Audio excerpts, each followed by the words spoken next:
Welcome to Academic Gain Tutorials. In this video, we will look into the differences between equity shares and preference shares.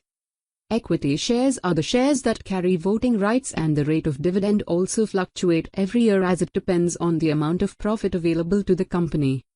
On the other hand, preference shares are the shares that do not carry voting rights in the company, as well as the amount of dividend is also fixed.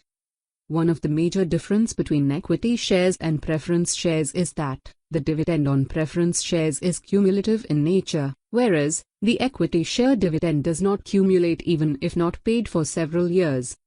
So, let's look into the basic differences between equity shares and preference shares in a tabular form.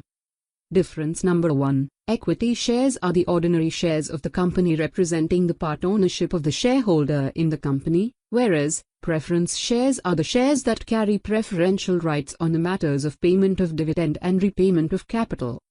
Number 2. In equity shares, the dividend is paid after the payment of all liabilities, whereas in preference shares there is priority in payment of dividend over equity shareholders. Number 3. In the event of winding up of the company, equity shares are repaid at the end, whereas in the event of winding up of the company, preference shares are repaid before equity shares. Number 4. Rate of dividend keeps fluctuating in equity shares, whereas the rate of dividend is fixed in preference shares.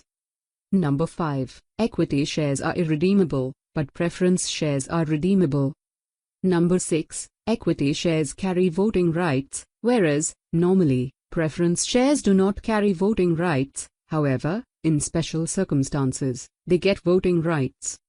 Number 7. Equity shares can never be converted, whereas preference shares can be converted into equity shares. And difference number 8. Equity shareholders have no rights to get arrears of the dividend for the previous years, whereas preference shareholders generally get the arrears of dividend along with the present year's dividend, if not paid in the last previous year, except in the case of non-cumulative preference shares.